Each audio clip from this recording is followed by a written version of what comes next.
여러분들 안녕하세요. 저는 여러분들과 함께 이제 전산세무 1급을 함께할 김운주 강사가 되겠습니다. 만나 뵙게 돼서 상당히 기쁘게 생각하고 여러분들의 합격을 위해서 최선을 다해 보도록 하겠습니다. 일단 우리 첫날이니까 이 시험에 대한 오리엔테이션 성격으로 간단하게 좀 말씀드리는 시간을 가져볼게요. 전산세무 1급 국가공인 자격증으로서 한국 세무사회에서 주관하는 시험 중에 가장 난이도가 높은 시험이라고 할 수가 있어요. 그래서 난이도에 대한 거 굳이 말씀을 드리자면 어렵다 그럼 도대체 얼마나 어려운가 좀 감이 안 잡힐 수가 있어서 제가 한번 이렇게 좀 간략하게 적어봤습니다. 이건 그냥 절대적인 건 아니고 평균적인 수준에서 약간 높은 정도? 그러니까 이런 자격증 공부하시는 분들이 나는 머리가 나빠 이렇게 생각하는 분들이 도전하기보다는 나는 좀 아무래도 세무회계 쪽으로 좀 적성이 맞는 것 같아. 공부에 조금 소질이 있는 것 같아. 그런 분들이 하는 거다 보니까 그분들 기준으로 했을 때 전산 회계 2급, 회계 1급, 세무 2급. 그래서 전산 세무 2급을 여러분들이 취득을 했다면 한 3개월 정도 이렇게 학습 계획을 잡고 도전을 해보시면 전산 세무 1급도 좀 가능하지 않을까. 근데 여기서 제가 이것도 일일 한 3시간 정도 이런 식으로 적어봤어요. 근데 이 부분은 좀 여러분들이 수업을 할 때 제가 전산 회계 2급, 회계 1급, 세무 2급 여기 기초부터 해드리진 못합니다. 그렇게 하면 내가 전산 세무 2급까지 따고 전산 세무 1급 도전하려고 이 강의 듣는데 웬 생 기초적인 얘기하고 있네? 내가 이거 들으려고 결제했나? 여러분들이 또 이렇게 생각할 수 있죠. 그래서 어느 정도 좀 여러분들이 알고 있다는 가정하에 진행을 하고 이것도 그냥 참고사항일 뿐이에요. 그리고 이거 수업을 하다가 보면 여러분들이 이거 좀 자기가 약한 부분들은 좀 복습하는 시간도 갖고 그래야 될 겁니다. 근데 제가 강의를 할 때 아무래도 법인세부터 해서 일단 시험 범위는 다 훑어드려야 되기 때문에 강의 개수만 하더라도 좀 상당히 많을 거예요. 그래서 제가 이렇게 적은 거고 여러분들이 전산 세무 2급을 좀 완벽하게 알고 있다. 그러면 전산 세무 2급과 전산 세무 1급 중복되는 부분은 조금 걸러내고 그러면 좀 수험 기간이 좀 많이 줄어들 수도 있을 것 같아요. 일단 제가 강의를 할 때는 전산 세무 2급, 전산 세무 2급에는 나오지 않고 전산 세무 1급에 추가되는 부분이 있습니다. 이 부분들을 먼저 좀 제가 설명을 드리도록 할게요. 그래서 우선 법인세를 제일 먼저 시작을 할 거고 좀 법인세가 좀 많이 어렵다 이렇게 생각하시는 분들이 계세요. 또는 처음 해보는 거다 이런 경우에 자기 주변에 먼저 전산 세무 1급을 비롯한 법인세가 들어가는 다른 공부를 하신 분들 계실 수 있어요. 그분들이 좀 이구동성으로 하시는 말씀이 야 법인세 어려워 그런 얘기를 좀 많이 하시는데 이거는요 좀 다른 선생님들과 죄송합니다. 다른 선생님들 중에 어렵게 강의하시는 분도 있고 쉽게 설명하시는 분도 계실 거예요. 그래서 어디서 어렵게 강의하는 교수님 강의 듣고 또 어렵게 써진 책 보고 하나도 모르겠어. 이런 경우고요. 그냥 저는 최대한 쉽게 여러분들 알려드릴 거예요.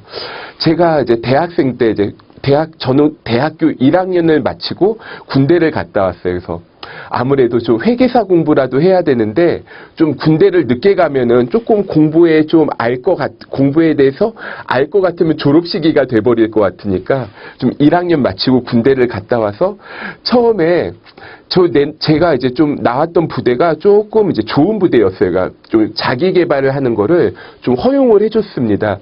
그래서 일단은 회계사 수험 과목이 뭐뭐 있는지를 봤으니까 이걸 갖다가 휴가를 갔다 와서 책을 샀어요. 그래서 세법이 시험에 있어. 한 1000페이지 넘어가는 책. 혼자 보는데 군대 있을 때 보면은 그냥 운동이나 할 걸 그 생각이 들더라고요.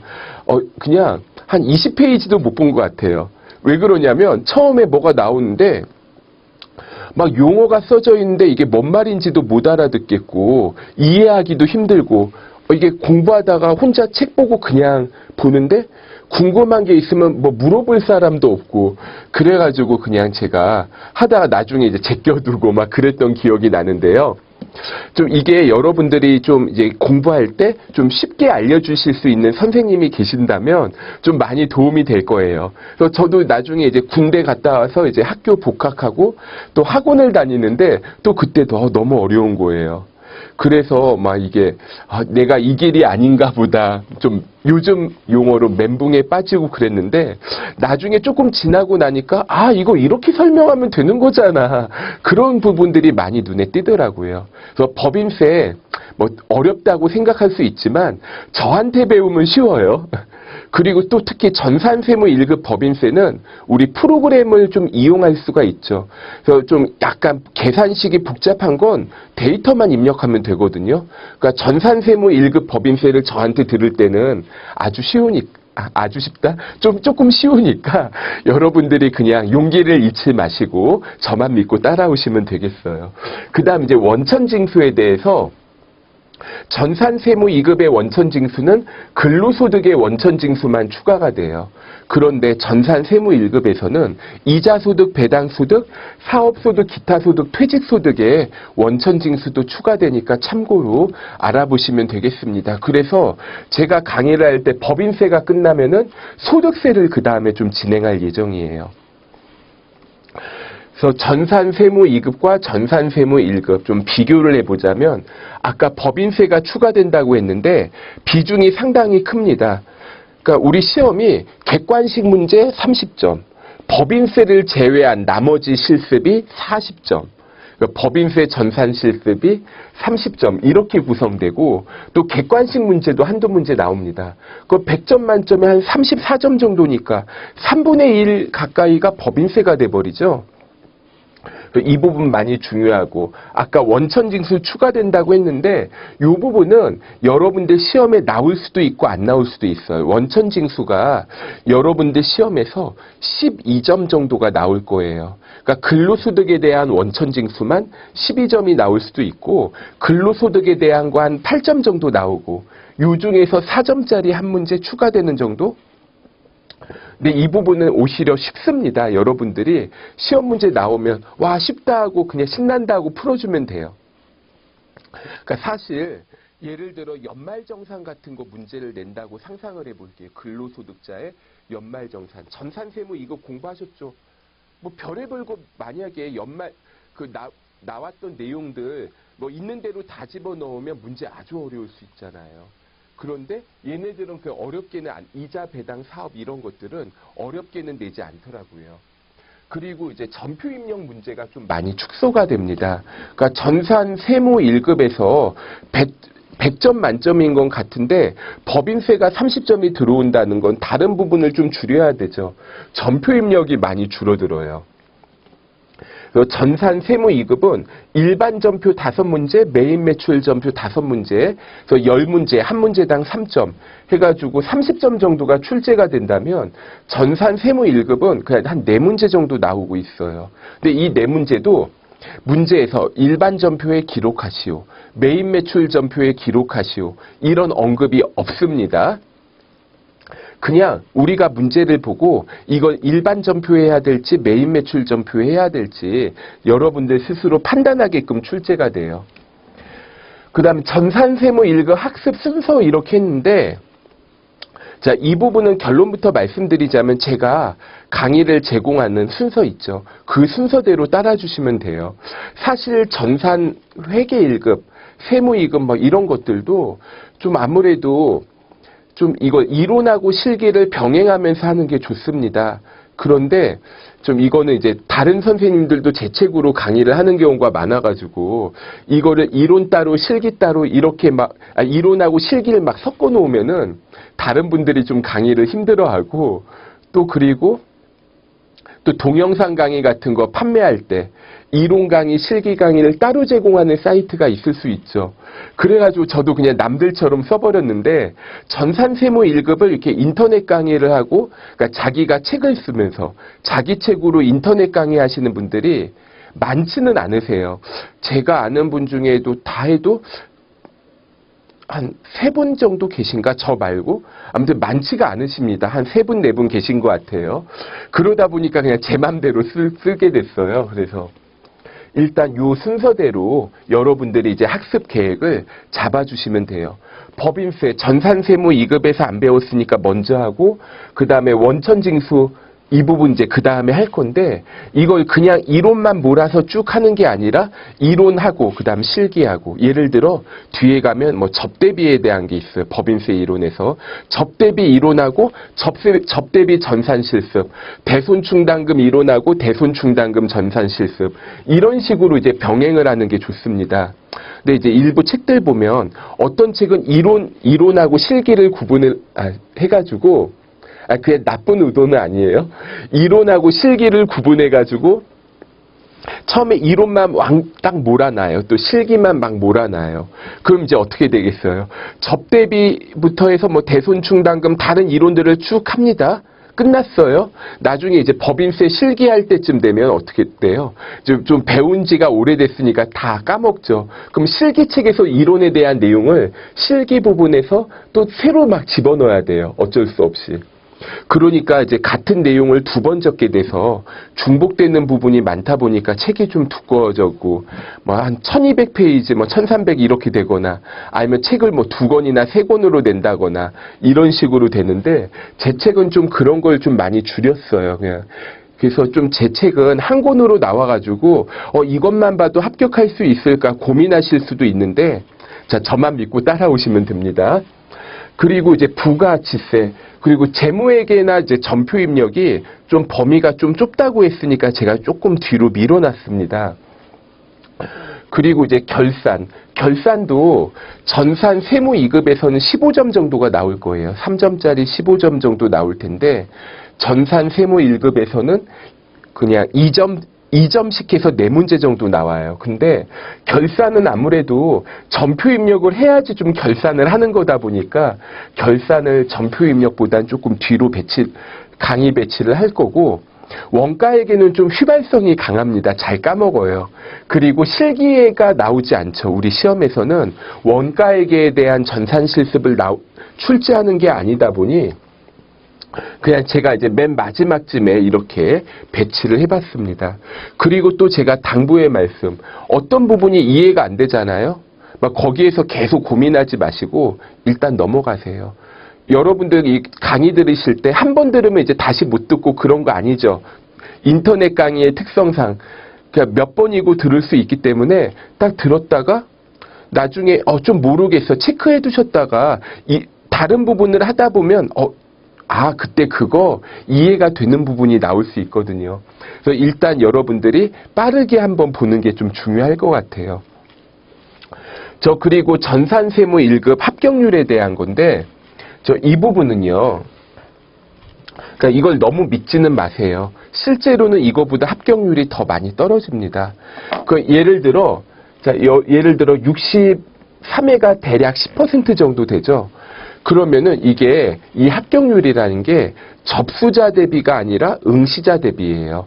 예를 들어 한 1000명 정도, 1000명 정도가 이제 시험 접수를 했어요. 근데 한 800명 정도가 시험을 보러 와요. 그 중에 80명이 붙어요. 그럼 10%라고 보고해요. 이때 8%로 안 하고.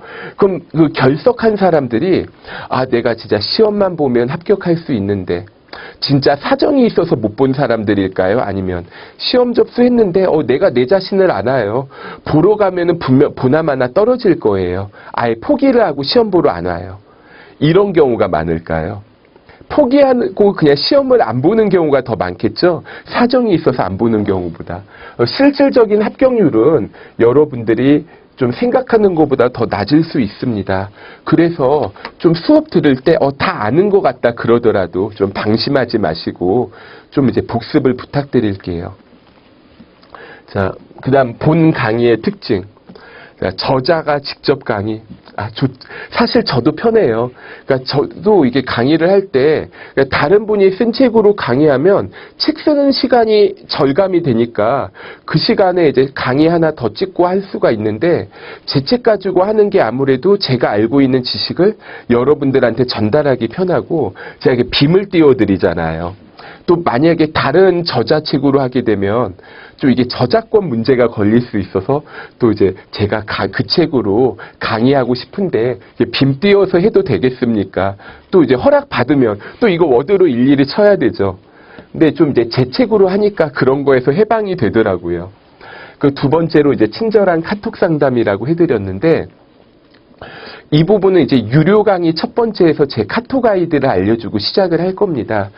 공부하시다가 모르는 거 생길 수 있죠. 근데 제 강의가 좀 몇 군데에서 여러 곳에서 약간 좀 다른 분들은 이제 한 곳에서만 하는데 제 강의가 좀 여러 곳에서 제공이 돼요. 그러다 보니까 내가 이제 강의를 듣고 싶은데 강의를 듣다가 궁금한 게 생겼는데 그 홈페이지 게시판에 질문을 하시게 되면 그 게시판 담당자가 저한테 연락을 해서 뭐 메일 같은 걸로 보내겠죠. 이런 궁금한 질문을 받았는데 답변 좀 해주세요. 그럼 제가 그거 보고 답을 해줘서 이제 거기 이제 고객센터 담당자가 답을 해주게 되면 시간이 좀 너무 오래 걸려요. 특히 금요일 저녁에 질문을 예를 들어 시험이 주로 일요일 날 있죠. 금요일 날 저녁에 궁금한 점이 생겼어요. 질문을 하게 되면 다음 시험 끝나고 답을 받잖아요. 그런 이제 문제점이 있다 보니 제가 이제 카톡 아이디를 알려줄 텐데, 그럼 이제 카톡으로 이제 친구 추가를 하시게 되면 어떻게 되겠어요? 그냥 뭐 궁금한 거 있을 때 뭐 책이나 책 사진 찍어가지고 저한테 이 부분 이해가 안 돼요 막 얘기하면은 제가 그거 보고 답해 드릴 수 있잖아요. 또 어떤 분들은 선생님 300페이지 5번 문제가 이해 안 돼요 막 그렇게 물어보시는데, 그럼 제가 제 책을 항상 들고 다녀야지 답이 가능하죠. 좀 약간 책 부분 좀 찍어가지고 질문하시는 게 좋을 것 같습니다. 그 다음에 이번에 이제 2016년 특징 중에 하나가 국가직무 능력 표준이라는 게 이게 이제 적용이 됩니다. 그래서 이거는 뭐냐면 예를 들어 전산 세무 1급을 공부한다면 최소한 이거는 알아야 돼. 이게 이제 NCS라는 거예요. 국가직무 능력. 그래서 그러면은 예를 들어 현장에서 회사에서 직원을 채용을 합니다. 그럼 얘가 어느 정도 능력이 있는지를 모르죠. 예를 들어 전산세무 1급을 땄어요. 근데 얘가 그럼 일 시킬 수 있을까? 이제 저같이 이제 강의를 하는 사람들은 알겠지만 그게 아닌 사람들도 잘 모를 수가 있죠. 그런데 이런 국가직무 능력 이걸 이제 보고 이제 걸러낼 수가 있는 거예요. 그래서 이런 자격증이 있으면 최소한 이런 것들은 할 수 있겠구나. 그래서 좀 시험도 장기적으로 봤을 때는 이렇게 조금 달라질 수도 있을 것 같습니다. 그러니까 예를 들어 우리 중소기업 기준 검토표라는 게 있어요. 이게 이제 실무에서는 중소기업에 대해서 이제 이거를 전자신고를 한다, 작성을 해야 되는데 여러분들 시험에서는 이게 한 번도 나온 적이 없습니다. 그러니까 아마도 이제 다른 책들도 안 다루겠죠. 시험에 나온 적이 없고 나올 것 같지도 않고. 근데 NCS 이 기준에는 이거를 실무자들이 만든 게 아니다 보니까 중소기업의 기준은 알아야 된다, 뭐 이런 내용들이 나와요. 그러니까 제가 책에다 넣기도 하고, 그리고 또 이제 하나 또 더 자체 평가하기가 있어요. 그래서 처음에 시작할 때는 뭐 어떤 내용을 가르칠 거다 이렇게 제가 써드리고, 끝날 때는 여러분들이 자체적으로 평가하세요. 이 정도는 알고 있어야 돼요. 이런 식으로 그러니까 처음에 예습, 설명, 복습 이게 세 가지 과정을 수업에서 이제 다 이제 만족시키도록 구성을 할 겁니다. NCS 아까 얘기했죠? 그냥 뭐 참고로만 볼게요. 마지막 당부의 말씀.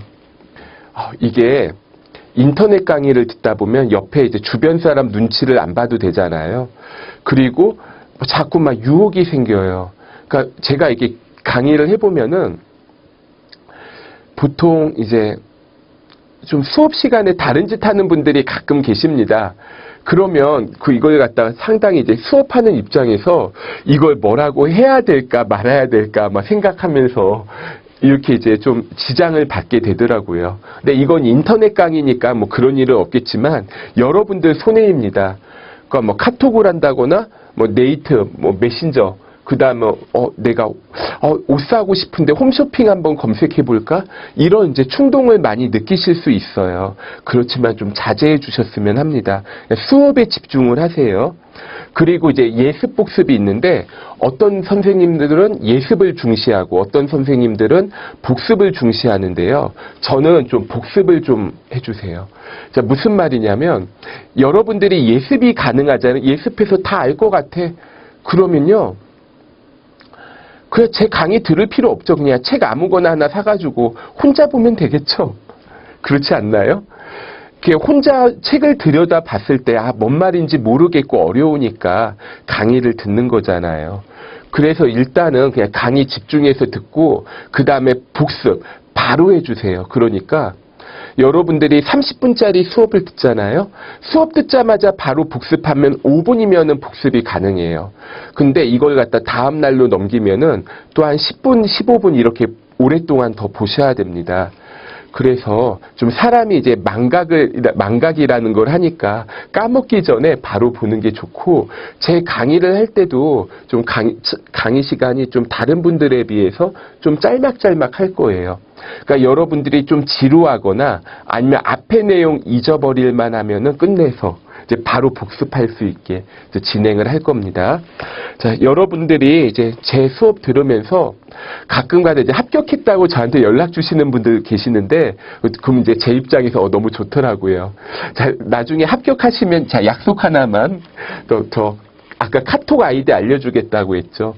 이제 합격하신 다음에 저 합격했다 얘기해주면 저 아주 기분 좋을 것 같은데, 자, 그런 거 이제 기대하면서 저도 열심히 할 테니까 여러분들도 좀 열심히 하셔서 좀 좋은 결과 얻으셨으면 좋겠습니다. 자, 그러면 이제 다음 시간에 뵙겠습니다. 자, 감사합니다.